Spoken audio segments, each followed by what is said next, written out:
যে গণতন্ত্রের জন্য ২৫ বছর আগে ক্ষমতা ছাড়তে হয়েছিল, আজ কোথায় সে গণতন্ত্র? প্রশ্ন ছুড়েছেন তখনকার রাষ্ট্রপ্রধান হোসেন মোহাম্মদ এরশাদ। বলেন, সবখানে এখন দলতন্ত্র, সুশাসনের অভাব আর বিচারহীনতা। বড় দলগুলো ক্ষমতায় টিকে থাকা আর ক্ষমতায় যাওয়া নিয়েই ব্যস্ত। সুষ্ঠু নির্বাচন দিয়ে ক্ষমতা ছাড়তে চায় না কোনো দলই। আবার গণতন্ত্র ফিরিয়ে দেওয়া পর্যন্ত বেঁচে থাকতে চান, এমন কথাও জানান পতিত এই স্বৈরশাসক। আমার সময় তো হারিয়ে যায় নাই, গুম হয় নাই, খুন হয় নাই, রাস্তা পড়ে থাকে নাই। ১৯৯০ সালের ৬ ডিসেম্বরকে আওয়ামী লীগ, বিএনপি সহ দেশের প্রায় সব রাজনৈতিক, সামাজিক, সাংস্কৃতিক সংগঠনগুলো স্বৈরাচার পতন দিবস হিসেবে উদযাপন করে আসছে। তবে সাবেক সেনা শাসক এরশাদের জাতীয় পার্টি উদযাপন করে সংবিধান সংরক্ষণ দিবস নামে। রবিবার ডিপ্লোমা ইঞ্জিনিয়ার্স ইনস্টিটিউশনে এ দিবসে এরশাদ জানান, হারিয়ে যাওয়া গণতন্ত্র ফিরিয়ে দেবে তার দল। গণতন্ত্র প্রতিষ্ঠিত করার জন্য ক্ষমতা ছেড়ে দিয়েছিলাম। গণতন্ত্র এখন কোথায়? জনগণ সেটা জানে না। মনে মনে ভাবে এরশাদ থাকলে ভালো থাকতো। এরশাদ বলেন, গণতন্ত্র নয়, দেশ এগুচ্ছে দুর্নীতিতে। খুন, নির্যাতন, নিরাপত্তাহীনতায় দিন কাটছে মানুষের।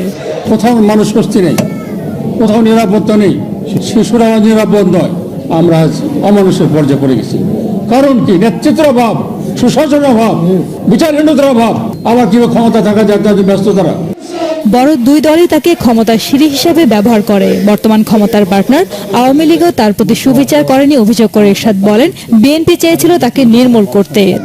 আল্লাহর অশেষ মহিমা, যারা আমার অত্যাচার করেছিলেন, আমার নির্মূল করতে চেয়েছিলেন, নিঃশেষ করতে চেয়েছিলেন, তাদের আর ঠিকানা নেই। তার নিঃশেষ হওয়ার পথে। আল্লাহর বিচার।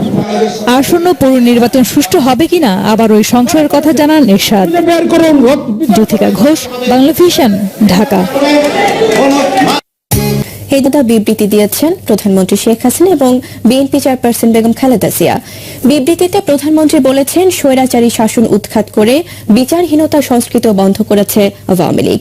বাংলাদেশ আওয়ামী লীগ সরকার গণতন্ত্র, সংবিধান, আইনের শাসন ও মানবাধিকার সমুন্নত রাখতে অঙ্গীকারবদ্ধ।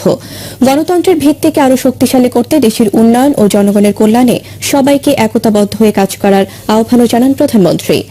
এদিকে বিএনপি চেয়ারপারসন বেগম খালেদা জিয়া বিবৃতিতে বলেন, বর্তমান সরকার ৯০-এর স্বৈরশাসনের অবসানের স্বপ্ন, আকাঙ্ক্ষা তছনছ করে দিয়েছে, বেইমানি করেছে স্বাধীনতার চেতনার সঙ্গে। বেগম জিয়া বলেন, ৫ জানুয়ারির একতরফা নির্বাচনের মাধ্যমে আবার ক্ষমতা দখলে নিয়ে এই সরকার দেশকে একদলীয় নিষ্ঠুর শাসনের শৃঙ্খলে বন্দী করে মানুষের সব মৌলিক অধিকার হরণ করেছে।